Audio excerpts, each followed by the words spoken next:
모든 세상이 특별히 이렇게 교회가 하나님의 나라 사람들이 이런 분들로 가득 차면 얼마나 좋겠습니까마는 사실 현실은 그렇지 않은 것 같습니다. 여전히 이 너무너무 귀한 기독교가 몇몇으로 인해서 개독교로 욕을 먹는 현실이 여전히 진행되는 것이 너무 가슴이 아픈 것이죠.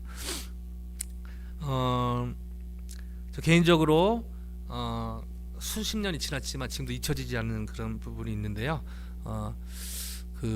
지금은 좀 바뀌었지만 여전히 이것이 좀 유효한 것 같은데, 한국 여자가 제일 싫어하는 남자 이야기 베스트 3 여러분 기억나시죠? 넘버 3는 군대 이야기, 넘버 2는 축구 이야기, 넘버 1은 군대에서 축구한 얘기. 뭐 이래서 이제 그래서 요즘에 되도록이면 이제 뭐 그런 얘기 안 하려고 그러는데, 그렇다고 오늘 뭐 군대에서 축구한 얘기를 하려고 하는 건 아니고요. 군대에 있을 때 제대를 앞두고 이제 우리 군대 갔다 오신 분들은 알겠지만은 제대할 때 걸음걸이 조심하라고 이런 말도 하는데, 그래서 저도 제대하기 전에 막 조심조심 걸어 다니고 서로 막 이렇게 약 올리고 그랬는데요. 근데 어느 날 갑자기 제가 근무했던 데는 옛날에는 수도 경비사령부 수경사였는데 지금은 수도 방위사령부였고 수방사인데요. 많은 분들이 방위만 가는 것으로 알고 있는데 그렇지 않습니다. 수도 캐피럴 디펜스 아미. 옛날에는 수도 경비사령부 뭐 가서 경비한다고 막 그렇게 막 모르니까 얘기했는데요. anyway 중요한 건 그게 아니고요. 서울대하고 과천 사이에 있는 남태령에 있는 거기서 제가 근무를 했는데요. 제가 1년 동안 제 보직이 컴퓨터 이렇게 보안 관련된 문서, 북한의 동항 뭐 이렇게 그런 거 하는 거였거든요. 총을 1년에 한 번 쏩니다. 까먹지 말라고 연습하고 그러는데 갑자기 사이렌이 울리면서 총을 나눠주는 거예요. 깜짝 놀랐어요. 전쟁이 일어났나? 근데 저 사이렌 울린 사람도 착각했는데 다시 총을 다시 줬다가 빼가더라고요. 그러면서 이제 군복을 입고 바로 출동을 시켰는데 저희 남태령 앞에 근처에 사고가 난 거예요. 성도님들 혹시 95년도에 큰 뭐 하나 무너졌는데 혹시 기억나시는지 모르겠는데요. 삼풍백화점 혹시 기억나세요? 삼풍백화점 무너진 그 근처가 제 부대 근처여가지고 가까운 부대에 제가 출동을 하게 된 것이죠. 전 전쟁이 일어나 무슨 얘기인지도 안 알려주고 막 출동을 시켜서 갔는데, 가보니까 진짜 아수라장 아비규환이 진짜 눈에 앞에 이렇게 펼쳐졌더라고요. 다 멋진 건물인데 거기가 완전히 무너져 갔고요. 여기 기둥이 몇 개 있긴 했지만, 그래서 저희가 막 어쩔 줄 몰라가지고 막 뭘 해야겠는데 갑자기 어디서 약간 우리 크리스탈 저희 교회는 파란 조끼가 유명하지만 약간 빨간 분홍색 조끼 입은 분들이 막 와가지고 막 군인들 저리 가라고 그러고, 그래서 저희가 명색이 군인인데 막 하려고 그러는데 막 말리고 저희 보러 돌아서 갖고 이렇게 보초서라고 그러고 막 열심히 하시더라고요. 알고 보니까 119, 여기 미국은 911이 911이지만 한국은 119잖아요. 소방대원 분들이 불만 끄는 것이 아니라 그런 위급 상황에서 인명을 구하시더라고요. 아비규환 그 현장에서 사람을 막 구하시려고 열심히 하시는데, 와, 지금도 그게 잊혀지지 않습니다. 자기 한 매라도 구하려고. 근데 저희가 막 덜덜 떨면서 이제 사람들 못 오게 이렇게 막았거든요. 근데 궁금하잖아요. 무슨 일이 일어나는지. 이렇게 봤더니 어떤 분이 사람 다리를 쫙 뺐는데 다리만 뽑힌 거예요. 너무 막 놀라가지고. 근데 다행히 사람 다리가 아니라 마네킹 다리라 다행이어가지고 막 제가 그런 경영이 없었고 사람 다리지 마네킹 다리지 저를 덜덜덜덜 막 이러고 있는데요. 나중에 막 이게 마네킹 다리여서 너무 다행이었다 이제 그랬는데, anyway 그것도 충격이었지만 더 큰 충격은 그런 현장에서 이렇게 진행이 되고 있는데 그 옆에서 또 사람들이 막 뭔가 열심히 하는 거예요. 너무 충격이 됐습니다. 우리 김단수 권사님 고개를 끄덕이시는데 무슨 일이었을까 짐작하시는 것 같은데, 거기가 백화점이었잖아요.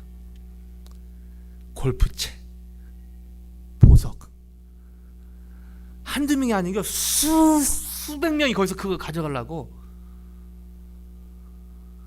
첫 번째는 그 마네킹들이 사람들이 그것 때문에 놀랐는데, 두 번째는 이제 그 두 장면을 딱 보면서 똑같은 사고 현장에서 누구는 누구는 사람 구하려고 목숨을 다하고 있고, 누구는 골프채 하나라도 보석 하나라도 뭐 물건 하나라도 건지려고 목숨을 다하고 있고,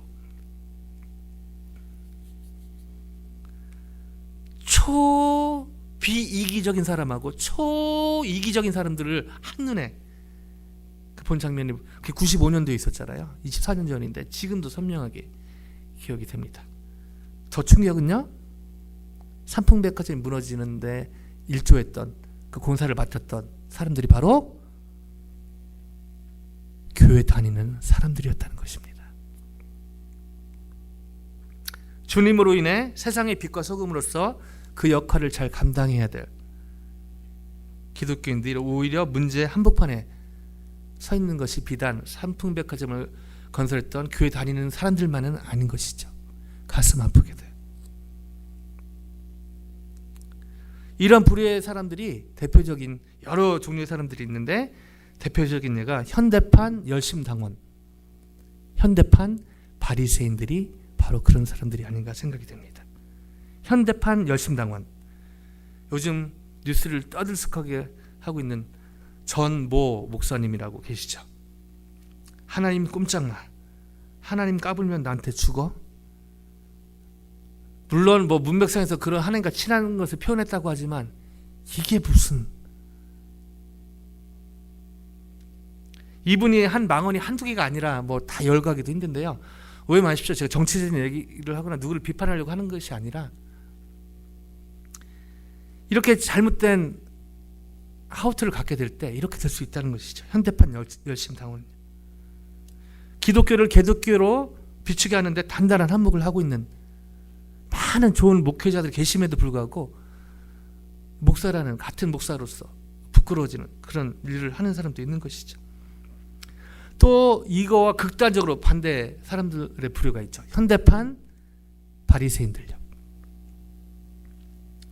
요즘은 아주 옛날이지만 교회에서 기타 치고 찬양하면 이단이라고 했던 그런 때가 있습니다. 그 관점으로 보면 죄송하지만 우리 남편이 어제부터 기도하고 막 준비하고 했는데 이단의 앞잡이로 쓰임을 받은 것이죠. 그 사람들의 말에 의하면 말이 안 되는 것이죠. 또 어떤 사람들은 교회에서 복음상거 부르면 경건치 못하고 심지어 이단이라고 하는 사람들도 있습니다. 물론 저 개인적으로 복음성가도 좋아하고 찬송가도 좋아하지만요, 그걸 떠나서요, 자기 기준으로만 판단할 때 그런 것이죠. 그리고 어떤 기도는 기도하러 교회 가는데 간절히 기도하고 있는데 누가 칩니다. 쉿. 경건한 교회에서, 거룩한 교회에서 조용히 하세요.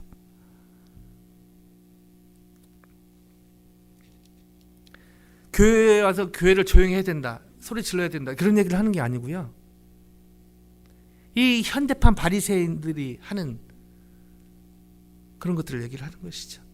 적지 않은, 죄송하지만 적지 않은 한인교회 기독교인들의 모습을 다소 적나라하게 적은 어떤 교회 목사님의 글을 잠깐 소개하고자 합니다. 2000년 전 유대 나라에는 바리새인이 있었다. 저들은 하나님의 말씀에 정통했다. 하나님 뜻에 충실했다. 하나님의 영광 앞에 엎드렸다. 하나님의 이름에 목숨을 걸었다. 동시에 하나님의 말씀에 정통한 저들은 말씀이신 예수님을 부정했다. 하나님의 뜻에 충실한 저들은 아버지의 뜻을 행한 예수님을 적대했다. 하나님의 영광 앞에 엎드린 저들은 영광의 강체이신 예수님을 신성모독이라 정죄했다.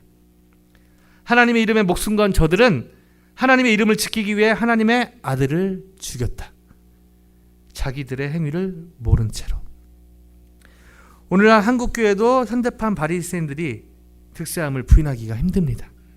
2000년 전 바리새인처럼 이들도 하나님 말씀에 정통합니다. 하나님의 뜻에 충실합니다. 하나님의 영광 앞에 엎드립니다. 하나님의 목숨을 겁니다. 이것이 나쁜 것이 아니죠. 너무너무 필요한 것이죠. 그러나 문제는 이것이죠. 동시에 예수님의 말씀으로 예수님의 말씀을 왜곡하거나 부정하고 있습니다. 하나님의 뜻을 내세움으로써 하나님의 뜻을 적대하고 있는 것이죠. 세속의 영광을 위해 하나님의 영광을 모독하는 경우도 있습니다. 하나님의 이름을 지키기 위해 너무너무 아이러니하게 그리스도의 몸인 교회를 죽이기도 합니다. 자기들의 행위를 모른 채로요.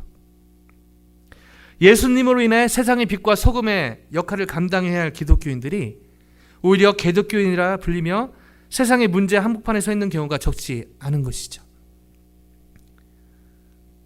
물론 저희 교회는 그런 분들이 없다고 저는 생각을 하는데요. 그러나 혹여나 열심당원의 열심이 하나님에 대한 열심, 하나님에 대한 열심이 있었거든요. 사실 이게 필요합니다. 바리새인들의 하나님의 말씀에 대한 그런 권위를 두는 거 필요합니다. 그러나 그걸 이루는 하우투가 잘못될 때 현대판 열심당원, 현대판 바리새인이 될 수 있는 것이죠. 어떻게 하면 저희가 세상의 빛과 소금의 역할을 제대로 감당하는 바리새인과 열심당원의 좋은 점은 받아들이고 그들의 잘못된 것은 바로 잡으면서 세상의 빛과 소금의 역할을 제대로 감당하는, 세상의 빛과 소금의 역할을 제대로 계속해서 저희 교회로서 감당하는 교회로 계속해서 쓰임받을 수 있을까요? 이 질문을 가지고 오늘 본문 안으로 들어가 보길 원합니다. 2절 우리 아까 혜빈자매가 잘 읽어주셨는데 에베소 6장 5절 한번 같이 읽어보실까요? 5절입니다. 시작. 종들아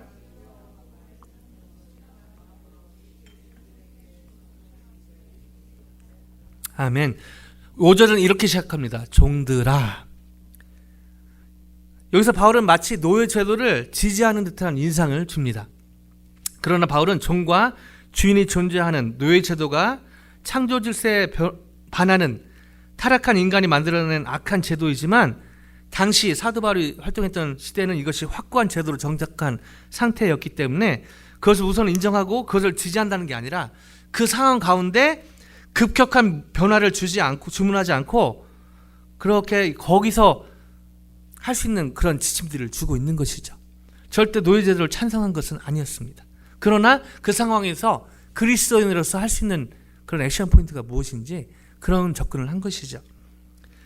그보다 훗날 하나님께 받을 보상을 생각하면서 종들에 있었던 노예들로 있었던 사람들이 상전, 자기네 주인들을 섬기는 자세에 대해서 이렇게 했으면 좋겠다라고 고민을 하고 있는 것이죠. 그 마음가짐에 대해서는 이렇게 얘기합니다. 금방 읽었듯이요. 두려워하고 떨며 성실한 마음으로 그렇게 주인에게 대할 것을 권면을 하고 있는 것입니다. 그리고 좀 더 구체적으로 또 이런 태도를 언급을 하는데요. 6절에서 8절인데요. 다시 한번 읽어주실까요? 6절에서 8절입니다. 시작. 눈가림만 하여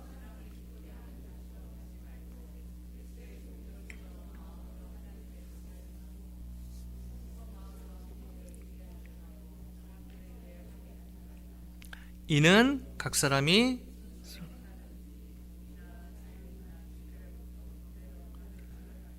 아멘. 감사합니다. 6절은 눈가림만 하여 이렇게 얘기하고 있는데요. 이것은 그 당시에 사도 바울이 만들어낸 신조어입니다. 요즘에 뭐 신도 많이 있잖아요. 두 단어가 합친 눈가림이란 헬라어는 오프달모 둘레안, 오프달모 둘레안 이 두 단어를 사도 바울이 합친 단어인데요. 눈을 뜻하는 오프달모스라는 눈. 그다음에 여러분 많이 들어보셨죠? 그 종을 뜻하는 저기 스와니 둘루스 말고요. 둘로스 많이 들어보셨을 텐데 종을 뜻하는 이 둘로스가 이걸 합쳐서 사도 바울이 만든 단어인데요.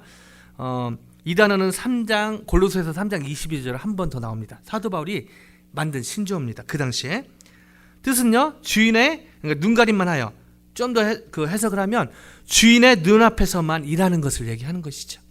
그러니까 표리부동한 근무터들 주인이 볼 때는 하고 안 볼 때는 안 하고.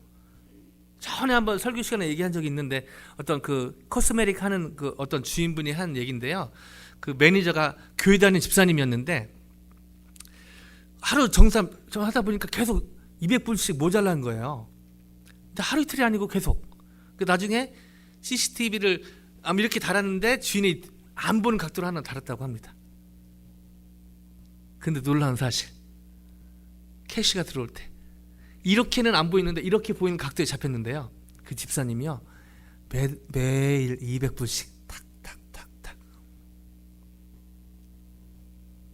오늘 바로 이 눈가림만 하여를 정확히 표현한, 정확히 눈가림만 하여를 이 말씀대로 실천하려고 하셨는지 모르겠지만 눈가림만 하여 그렇게 했던 그 집사님 때문에 시험에 들었던 그런 사장님의 그 얘기를 들은 적이 있는데요. 바로 그것을 얘기하는 것이죠. 바울은 여기서 눈가림만 하여, 그리고 그 반대되는 마음으로, 그 다음에 사람을 기쁘게 하는 자와 그리스도의 종이란 단어를 대조시키면서 이 그리스도의 종으로서 눈가림만 하지 말고, 주인의 눈앞에서만 하지 말고, 주인이 있든 없든 그렇게 양심에 걸리지 않게 일할 것을, 그렇게 상전을 대할 것을 권면을 하고 있습니다. 반대로 상전들에 대해서 사도 바울은 이렇게 권면합니다. 9절인데요. 같이 읽어보실까요? 시작. 상전들아,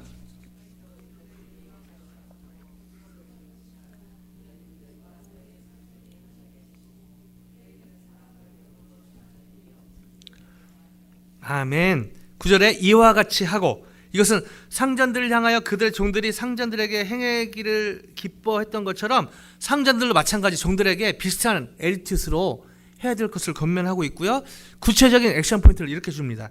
뒤에 보면은 위협을 그치라. 요즘 말로 하면요, 갑질하지 말라라고 얘기하고 있는 것이죠.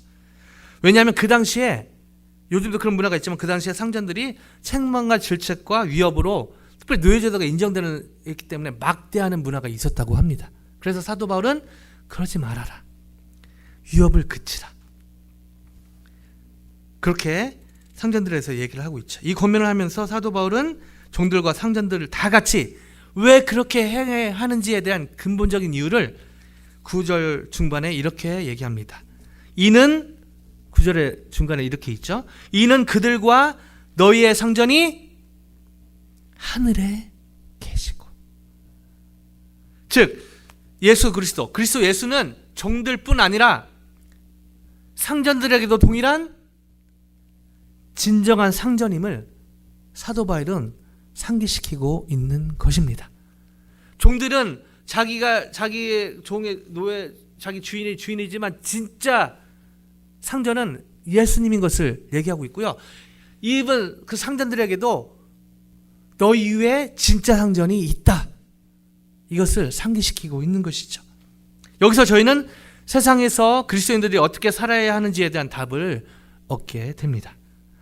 즉 저희가 쭉 말씀을 보면서 부부끼리, 또 가족에서 자녀들과 부모들, 또 포함해서 그걸 이제 그리스도와 교회를 설명해서 했다고 그러는데요.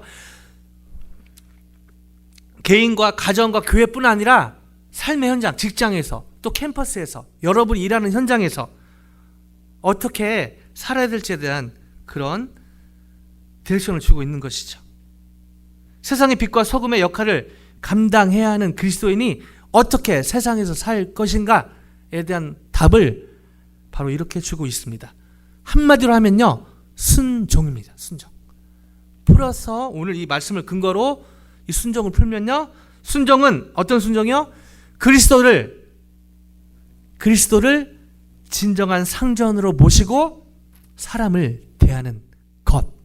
다시요. 삶의 현장에서, 캠퍼스에서, 직장에서, 여러 가정과 교회 밖에 실제 삶의 현장에서 그리스도를 상전으로 모시고 사람을 대하는 것. 이것을 오늘 말씀 통해 세상에 빛과 소금의 역할을 감당해야 되는 그리스도인이 살아야 될 삶의 방식, 순종을 이렇게 정의할 수 있는 것이죠.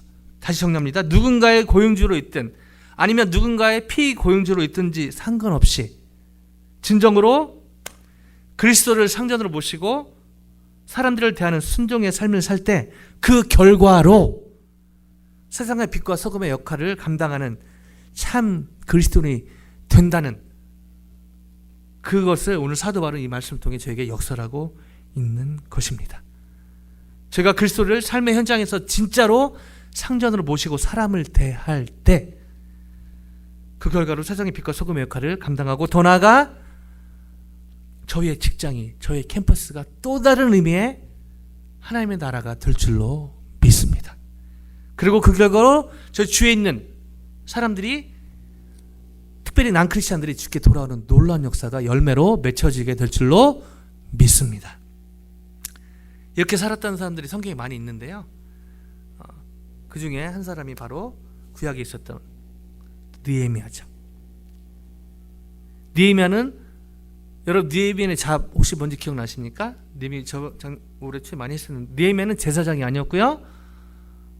목사도 아니었고 처음에 말씀하신 대로 술관원 컵베어러였습니다. 요즘으로 얘기하면 그 당시 술관원은 왕 옆에 술을 감별하는 그냥 이게 이거 포도주 맛있네 그런 정도가 아니라요. 그 당시 여러 가지 이유로 왕을 암살하는 의도가 많았기 때문에 가장 믿을 만한 사람을 옆에 둔 것이죠. 그래서 왕이 그것을 음식을 먹기 전에 특별히 포도주를 마시기 전에 여기에 독이 들었는지 안 들었는지 감별하는 너무너무 중요한 역할을 한 것입니다. 그래서 단순한 술관원이 아니라 요즘으로 얘기하면 비서실장이라고 얘기할 수 있는 것이죠. 그렇게 높은 위치까지 올라갔던 사람인데요. 이 말을 돌려보면 그 왕이 아닥사스다 왕이었는데 페르시아 왕이었는데 여러분 아시겠지만 느헤미야는 거기서 태어나긴 했지만 부모님은 유다 지역의 예루살렘에서 온 사람이거든요. 그 말은 속국에 노예 신분에 있는 사람이 그 나라 비서실장까지 올라간 것입니다. 기가 막힌 것이죠. 이게 어떻게 가능했을까요? 혹시 느헤미야 제가 다른 건 다 잊어먹어도 하나만 기억하자고 했는데 혹시 하나님의 선한 우리 지영양 감사합니다. 하나님의 선한 손이 나를 도우심으로 저희 교회 모든 일과 관련해서 저희가 감사할 수 있고 여러 상황에 하나님께 감사할 수 있는 원동력은 바로 하나님의 선한 손이 있기 때문이라 믿습니다. 아멘. 우리 장몽사님 장재건사님 몸이 아프셔 가셨지만 그럼에도 불구하고 저희가 감사하고 기도할 수 있는 건 하나님의 선한 손이 장몽 권사님과 장재 집사님 뒤에 계시기 때문이라 믿습니다. 아멘.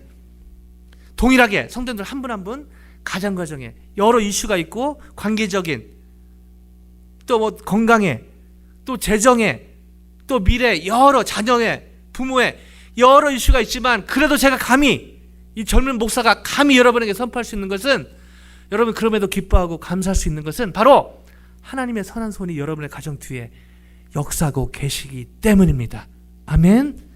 하나님의 손만 볼 수만 있다면 우리 조자택 우리 아까 인사하시면서 우리 최 장로님이 우리 명성이한테 파이널 끝났냐고 물어보는데 조자택 컴퓨터 잘하는 용어로 얘기하면 제가 CC에서 많이 얘기하지만 GG 굿게임 게임이 끝나는 것이죠.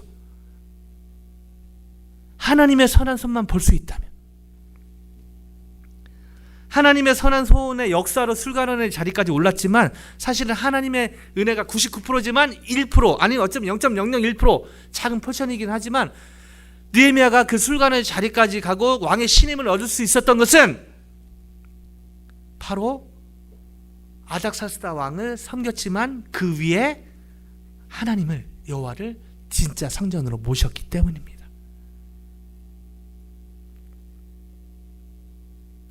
오늘 저희 뒤에 또 그 교회 총회도 있고 그래서 말씀을 뭐 길게 하진 않을 건데 그래도 다시 서두에 제가 문제제기했던 현대판 바리새인, 현대판 여신당원이 왜 생기게 됐을까요? 이 뿌리를 아는 게 너무너무 중요합니다. 여러분 바리새인들 예수님이 바리새인들 막 욕하고 그랬지만 바리새인들이 다 잘못됐다고 하신 게 아닙니다. 바리새인보다 더 해야 될 것을 요구를 하신 것이죠. 그 말은 바리새인들에게 저희가 배울 것이 분명히 있습니다. 바리새인들에게 저희가 배울 게 뭘까요? 여러 가지가 있지만요. 하나님의 말씀에 높은 권위를 뒀습니다. 여러분 어떤 것보다 하나님의 말씀에 권위가 있어야 됩니다. 아멘. 아멘. 바리새인들이 바로 그렇게 한 것이죠. 말씀을 가르치고 지키는데 열심히 있었던 것이죠. 여러분 이건 제가 배워야 됩니다. 왜냐하면 뿌리 깊은 우상 숭배와 오랜 식민 생활을 겪게 된 이유를 이 바리새인들은 하나님의 백성으로서 우리가 구별되는 삶을 살지 못했기 때문이다 이렇게 생각했기 때문입니다. 여러분 이 생각 맞습니다. 그래서 여러분 바리새란 페리스란 말의 뜻 의미 가운데 이 구별되다란 말이 이 의미가 있거든요. 바리새인 하면 구별되길 원했어요. 기도와 금식과 헌금과 제사와 또 십계명을 지키기 위해서 열심을 해서 613개 그런 또 조항을 만들어서 이 하나님의 말씀을 지키려고 부단히도, 율법을 지키려고 부단히도 노력을 했죠. 사실 이것은 너무너무 저희가 배워야 됩니다. 그래서 사실 유대인 가운데 큰 잘못, 예수님을 메시아로 인정하지 않는 큰 잘못, 너무너무 그걸 회개해야 되지만, 그러나 놀랍게도 유대인 가운데 여전히 많은 노벨상을 받고 여러 가지 경제적인 축복을 받고 하는 이유 중에 하나가 바로 딴 게 아니라 하나님의 말씀을 목숨 걸고 지키려는 그거는 있거든요. 그거는 저희가 절대적으로 배워야 됩니다. 왜 많은 한국의 그리스도인들이 신앙이 좋다고 하는데 왜 하나님이 주시는 복들을 잘 못 누리죠? 여러 이유가 있지만 가장 큰 이유 중에 하나가 바로 이겁니다. 하나님의 말씀 믿는다고, 예수 믿는다고 신앙생활을 한다고 하지만 하나님의 말씀을 깨닫고 하나님의 말씀을 목숨처럼 여기고 하나님의 말씀을 목숨 걸고 지키려는 게 사실 너무 약하거든요. 거기에 반해서 우리 교회는 너무 감사하죠. 하나님의 말씀을 일독하기 쉽지 않습니다. 우리 성도님들 일독하시기 때문에 목회자로서 저는 2독, 3독 하려고 노력하지만 쉽지 않아요. 이건 배워야 됩니다. 근데 바리새인들의 문제는 뭐였습니까? 구별되는 삶을 살려고 노력하는 건 좋았는데 구분으로 갔다는 것이죠. 세상, 이 세상 진짜 못되면, 그래서 산으로 가기 시작했습니다. 그리고 그냥 말씀 가지고 저 부정한 것들 하면서 구별된 삶을 살려다가 노력하는 게 나중에 시간이 흐르면서 구분된 삶을 살기 시작한 것이죠. 세상과 나는 이제 다르다. 이 썩은 세상, 그냥 천당 가서 주님 만나서 여러분 이거 잘못된 겁니다. 아니에요. 예수님은, 하나님은 천당 가서 우리가 천상의 기쁨을 누리기를 원하시지만 오늘 문제 한복판에 있는 이 세상 가운데 동일하게 죽어서 갈 천당의 기쁨을 바로 오늘, 바로 이 자리에서 하나님은 누리기를 원하십니다. 아멘. 그래서 저희가 문제가 있나, 왜 이렇게 삶을 사는데 가정에, 교회에, 개인적으로 신앙생활에 문제가 있나? 여러분 정상이에요. 뭐가 비정상인지 아십니까? 그럼에도 불구하고 그것 때문에 문제가 있기 때문에, 이것이 있기 때문에 나는 내 마음이 기뻐하지 않는 것, 이것이 문제인 것이죠.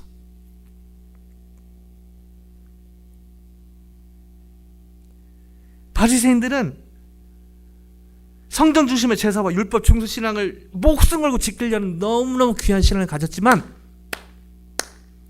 그러나 로마 식민지 백성으로 살아가는 것에 대한 문제의식이나 가난한 과부들에 대한 문제의식은 거의 없었습니다. 그래서 율법에 대한 태도에 있어서 예수님과 지속적으로 부딪히면서 엄청난 책망을 받죠. 율법 조항을 지키려고 좋은 마음으로 시작했지만 시간이 흐르면서 그 율법 지키려는 그 순수한 마음을 잊어버리고 이제 그 껍데기만 남아서 그걸로 사람을 판단하는 것이죠. 율법 보면, 자세히 보면 진짜 웃긴 거 많이 있습니다. 본인들도 만들어 놓고 못 지켜요. 어떤 날에 면일을 가지 말라고 써놨는데 또 그거 하려면 또 그것보다 더 가야 되고, 모순 때는 그런 율법도 많거든요. 그 정신은 좋은데 어느 순간부터 그 정신은 다 까먹고 그 껍데기만 남아서 그걸로 사람들을 비판하고 정죄하고.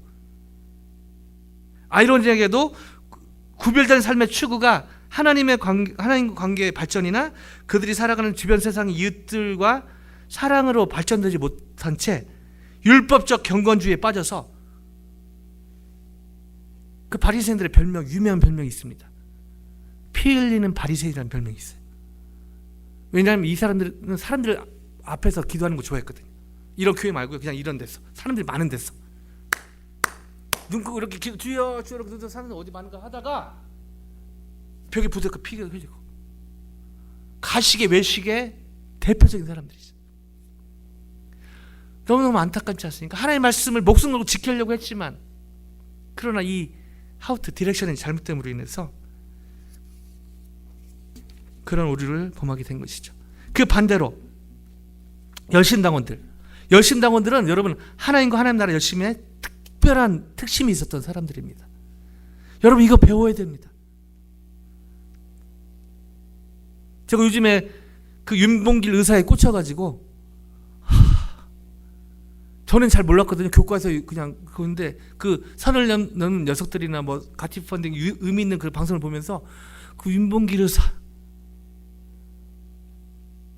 여러 배경이 있지만 일제 치하에서 살고 있는데 어떤 한국 사람이 자기 가족의 몰패를 가져오려고 막 뜯어온 글을 못 읽으니까 막 뜯어왔는데 윤봉길 의사한테 갖고 와서 어느 게 자기 가족 몰패냐고 물어보는 그 여기서 마음이 확 찢어지죠. 이대로 갔다가는 조선은 없어지겠다.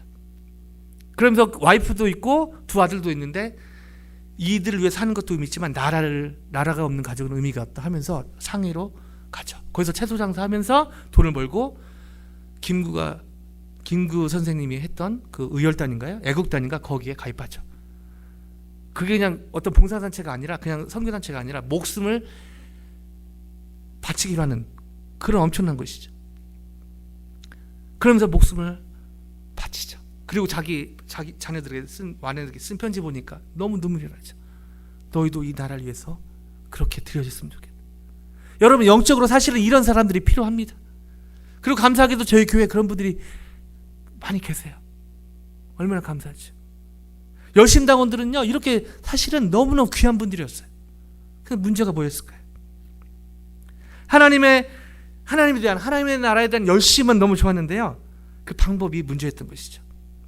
그 당시 로마 압제에 있었기 때문에 이 나라를 구하고 이스라엘을 지키기 위해서 이 사람들과 투쟁하기로 결심을 합니다. 실제로 히스토리컬이 있었던 얘기인데요. 열심당 중심으로 AD 66년부터 70년까지 로마의 갈등 속에 로마에 앉으려고 막 갈등하다가 반란을 일으키죠. 로마에서 회유하고 그랬는데 죽을 것이다. 네가 죽든 내가 죽든. 당시의 기록을 이렇게 보면요. 항복 이렇게 하자고 했던 사람들을 열심당원들이 죽였다고 합니다. 그리고 AD 70년 예루살렘이 함락된 이후에도 이들은 포기를 하지 않습니다. 그리고 여러분 많이 들어보셨을 텐데요.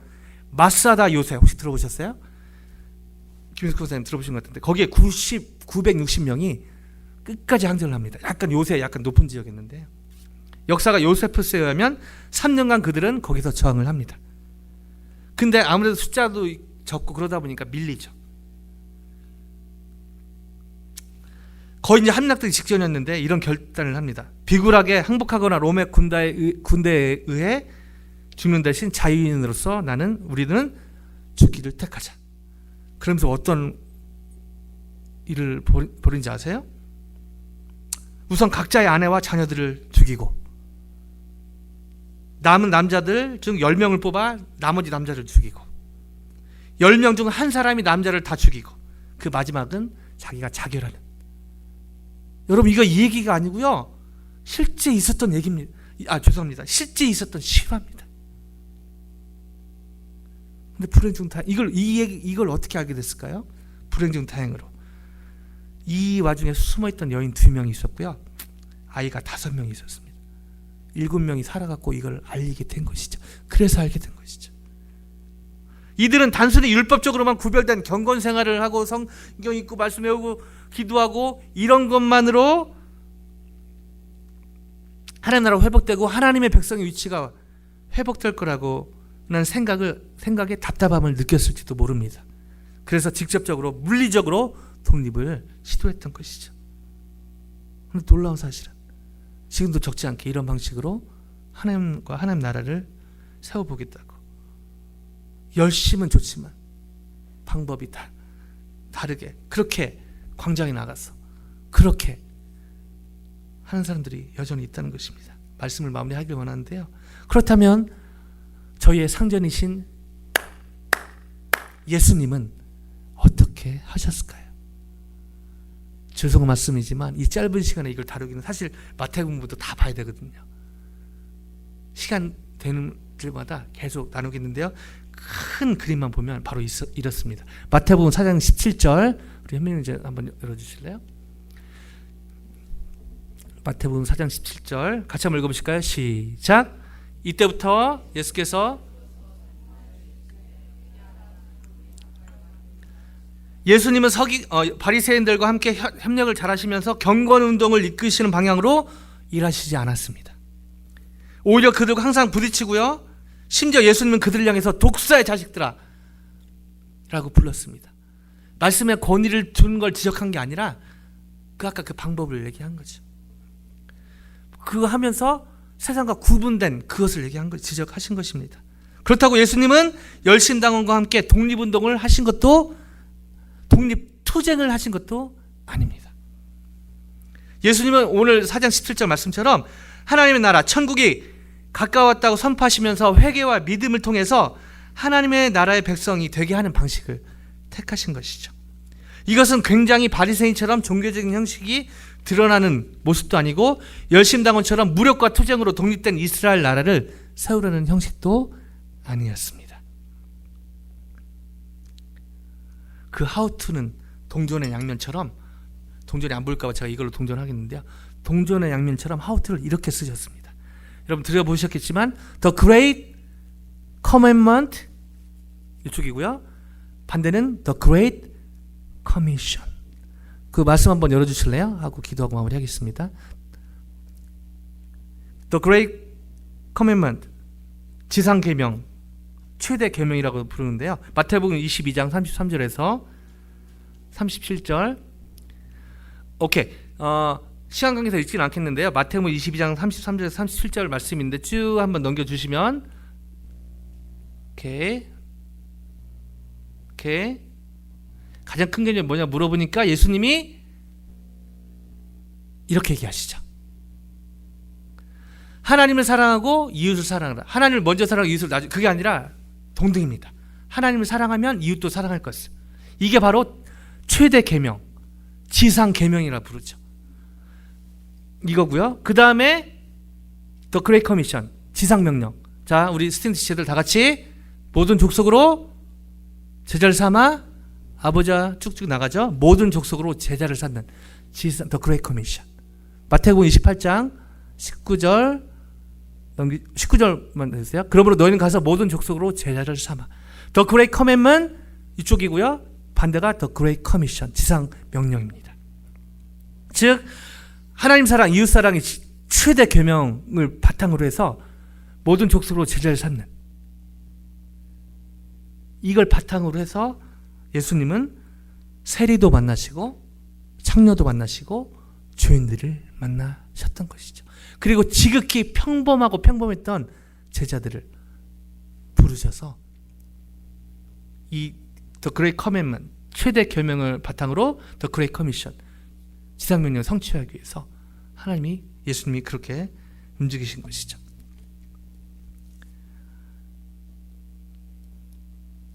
다음 주 목금토에 스티라는 제가 사역하는, 주중에 사역하는 수모원트에서 하이어 콜링이라고 겨울 1년에 가장 큰 수련회가 있습니다.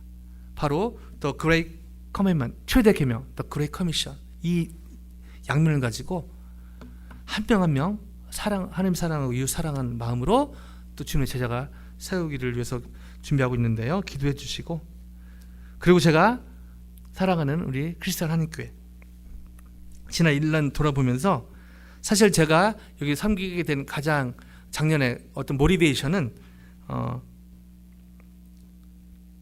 저희 교회의 안정화였습니다. 여러분 기억하시면 작년 이맘때 저희 교회가 여러 가지 아픈 시간을 보냈죠. 그때 기도하면서 주께서 주신 마음은 어떻게든 저희 교회가 주님 안에서 잘 세틀 다운 되는 것이, 기도하면서 그 마음이 너무 왔습니다. 그래서 제가 기도하면서 할 수 있는, 주님 부족하고 연약하지만 하나님 제가 할 수 있는 부분을 하고 싶습니다. 놀랍게도요, 하나님이 하나님의 일을 하셨습니다. 아멘.